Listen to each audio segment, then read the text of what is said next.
Buenas noches a todos. Qué bueno es que podamos estar como iglesia en otra reunión de oración.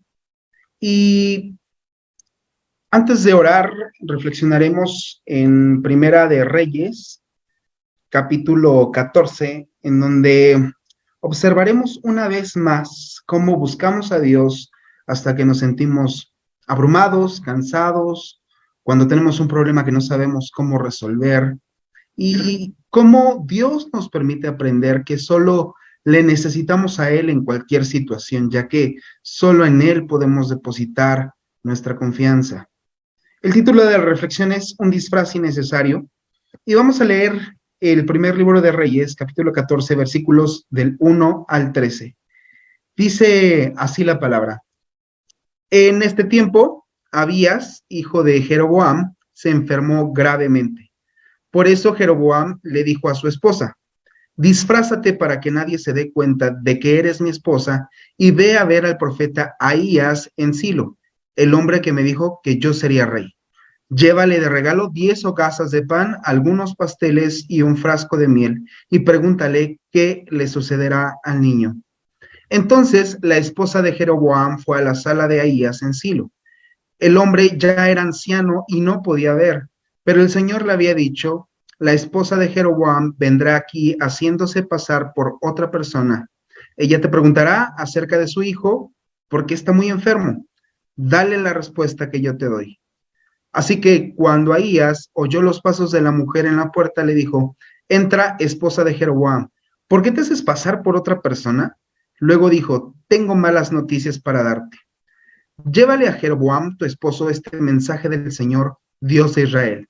Yo te saqué de entre la gente común y te hice gobernador de mi pueblo Israel.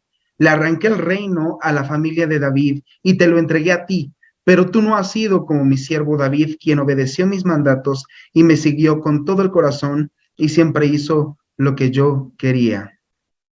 Tú has hecho cosas más malignas que todos los que vivieron antes de ti. Te has hecho otros dioses y me has enfurecido con tus becerros de oro. Como me has dado la espalda, traeré desastre sobre tu dinastía y destruiré cada uno de tus descendientes varones, tanto esclavos como libres, en todo Israel. Consumiré tu dinastía real como se quema la basura hasta que toda haya desaparecido.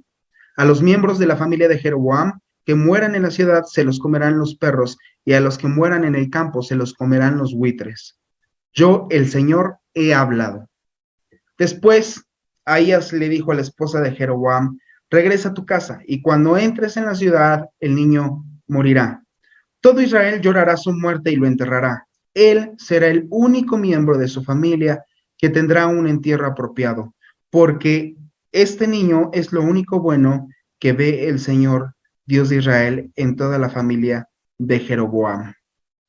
Esta historia que acabamos de leer es la historia de un rey en apuros, que en estos versículos nos dice que busca la forma encubierta a poder encontrar la ayuda de Dios porque su hijo Abías enfermó de gravedad. Sin embargo, no podemos dejar pasar el momento sin explicar un poco sobre quién es este rey llamado Jeroboam.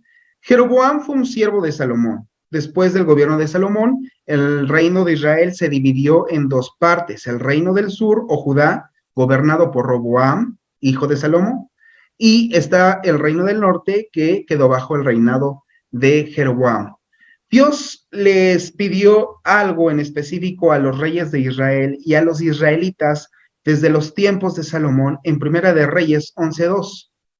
Dice, el Señor había instruido claramente a los israelitas cuando les dijo, no se casen con ellas porque les desviarán el corazón hacia sus dioses. Sin embargo, Salomón se empecinó en amarlas.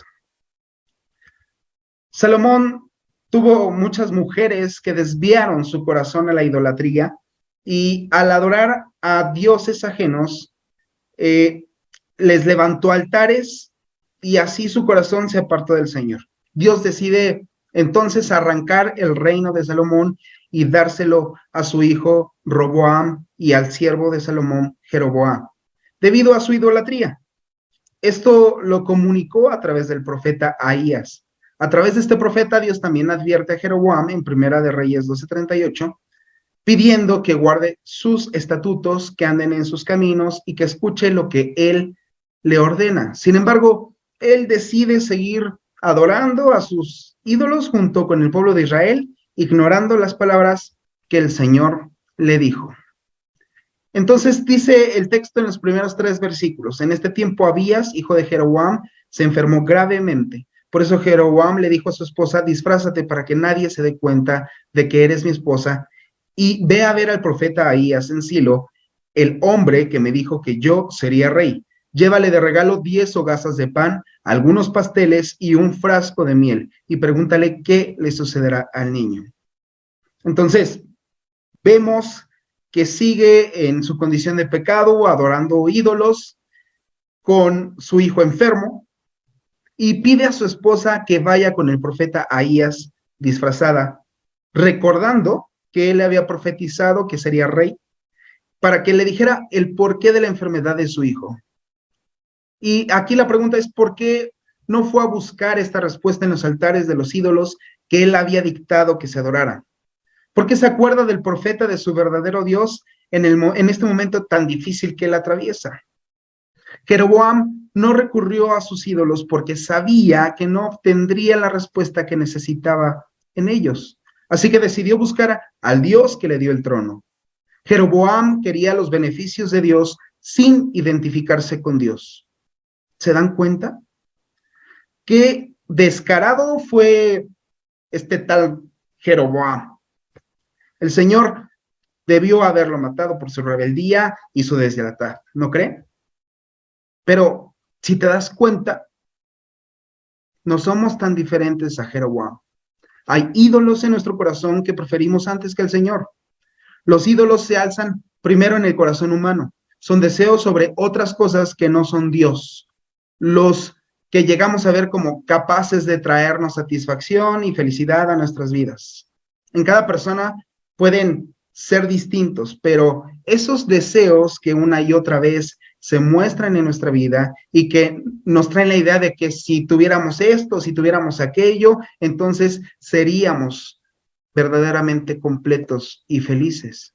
Además, debemos considerar que los ídolos son generalmente cosas buenas de la creación de Dios. No es necesario que sean cosas malas y pueden ser cosas que Dios ha provisto para nuestro bien, pero que nosotros le damos un valor mucho mayor del que tienen, pensando que estos nos harán sentir plenos. ¿Te suena familiar? Porque a mí sí. Una y otra vez busco satisfacción, felicidad, plenitud, esperanza, identidad, en mi trabajo, en mis relaciones, en mi esposa, en el dinero, en el gobierno y en muchas, muchas cosas más. Para los que hemos creído, la respuesta de Dios ante nuestra inclinación hacia nuestros ídolos será dejarnos seguir con ellos, para que después el Señor nos cautive con su gloria, para alcanzar nuestro corazón y así aprender a hallar sentido, significado y satisfacción solo en el Señor. Jeroboam le dice a su mujer que vaya disfrazada y que le lleve de regalo 10 hogazas de pan, algunos pasteles y un frasco de miel, y que le pregunte qué le sucederá al niño. Jeroboam pensó que al llevar esto al profeta Ahías, tendría una palabra favorable de parte de Dios para su hijo. A veces creemos que siendo mejores con nuestro esposo, con nuestra esposa, diezmando, ayudando a la gente que lo necesita, siendo mejor persona, siendo mejor jefe, entre muchas más, conseguiremos conservar nuestra salvación y así compraremos el favor y la gracia de Dios. La gracia de Dios no se compra con nuestras obras, porque la salvación no depende de nosotros, sino del sacrificio que el Señor hizo para darnos esta salvación. ¿Cuántas veces hemos dejado a Dios como última opción al ver que en ningún ídolo podemos satisfacer nuestras necesidades más profundas del corazón? Entonces, sigamos leyendo de los versículos 4 al 6 que dicen: entonces la esposa de Jeroboam fue a la casa de Ahías en Silo. El hombre ya era anciano y no podía ver, Pero el Señor le había dicho, la esposa de Jeroboam vendrá aquí haciéndose pasar por otra persona. Ella te preguntará acerca de su hijo porque está muy enfermo. Dale la respuesta que yo te doy. Así que cuando Ahías oyó los pasos de la mujer en la puerta, le dijo, entra, esposa de Jeroboam, ¿por qué te haces pasar por otra persona? Luego dijo, tengo malas noticias para darte. Entonces, los versículos del 4 al 6 encontramos cómo Dios expone y descubre a su incógnita mensajera. El Señor le dice al profeta Ahías que la mujer de Jeroboam iría a verlo y le pidió que le diera el mensaje que le había entregado. Y en cuanto Ahías escuchó los pasos de ella en la puerta, le dijo en el versículo 6, entra, esposa de Jeroboam, ¿por qué te haces pasar por otra persona? Y luego le dijo, tengo malas noticias para darte. Dios no puede ser burlado. Él es soberano y tiene el control de todo. Jeroboam había desechado la palabra del Señor, pero ahora quiere algo de Dios y manda a su mujer disfrazada pensando que puede engañar al Señor. Job 42:2 dice, sé que puedes hacer todas las cosas y que ningún propósito tuyo puede ser frustrado. Creo que esta es la mejor definición de la palabra soberanía en la Biblia. El Señor es soberano sobre cada decisión humana. Tenemos todo tipo de pensamientos y de acciones, pero al final el Señor decide, como lo dice Proverbios 16:9. Nada puede detener con éxito ningún acto, evento, diseño, propósito que Dios ya tenga planeado. Pero Jeroboam no entendía esto. Entonces, ¿podemos ocultarnos de Dios? No podemos esconder de Dios y no podemos esconder nada de nuestros corazones porque tarde o temprano saldrá a la luz. A pesar de que Dios conoce nuestros corazones, Él desea que nos acerquemos confiados, pero no con disfraces, sino que podamos confesar nuestros pecados y abrir nuestro corazón para que Él lo transforme. Para aprender a confiar en la soberanía de Dios es indispensable que la palabra y la oración jueguen un papel muy importante en nuestras vidas, pues por medio de la oración pedimos al Señor que nos capacite para confiar y por medio de la palabra la fe se produce en nuestros corazones. Nuestra capacidad para creer en la soberanía de nuestro Dios está determinada por nuestra capacidad de abrazar el Evangelio, es decir, creer con firmeza en la gracia de la salvación y creer que esto nos ayudará a seguir depositando nuestra confianza en el Dios soberano. Cuando entendemos esto, tenemos convicción de pecado y así nos podemos refugiar en la roca eterna que es Cristo. Luego los versículos del 7 al 13 dicen, llévale a Jeroboam, tu esposo, este mensaje del Señor, Dios de Israel. Yo te saqué de entre la gente común y te hice gobernador de mi pueblo Israel. Le arranqué el reino a la familia de David y te lo entregué a ti, pero tú no has sido como mi siervo David, quien obedeció mis mandatos y me siguió con todo el corazón y siempre hizo lo que yo quería. Tú has hecho cosas más malignas que todos los que vivieron antes de ti.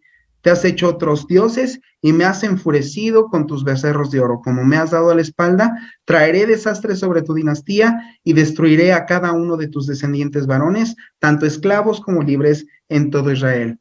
Consumiré tu dinastía real como se quema la basura hasta que toda haya desaparecido.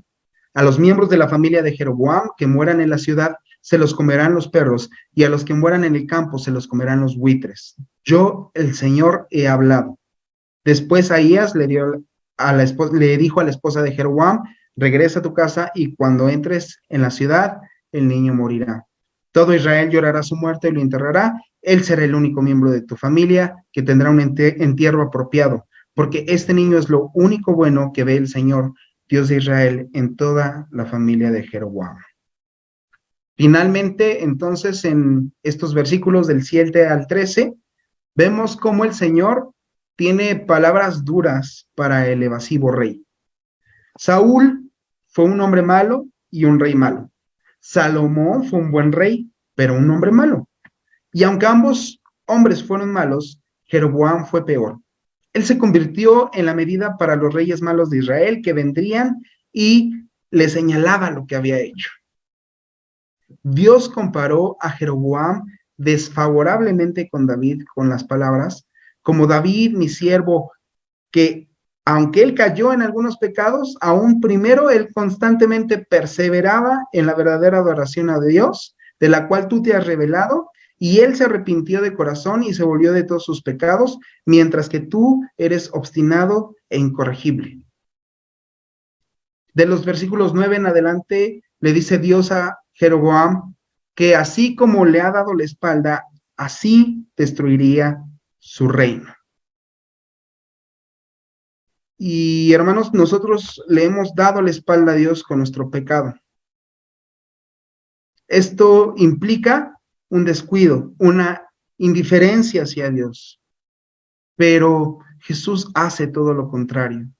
En Isaías 38:7, en la Nueva Versión Internacional, nos dice: sin duda fue para mi bien pasar por tal angustia. Con tu amor me guardaste de la fosa destructora y le diste la espalda a mis pecados.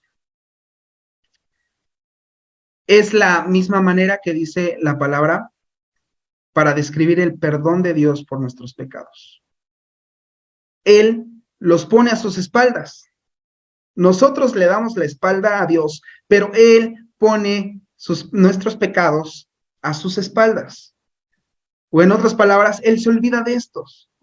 Jeroboam depositó su confianza en sus ídolos y esto lo llevó a la muerte. Pero nosotros podemos depositar nuestra fe en aquel que envió a su Hijo para morir en nuestro lugar y nos da vida y vida en abundancia. Es por el sacrificio de Jesús que nuestros pecados son olvidados.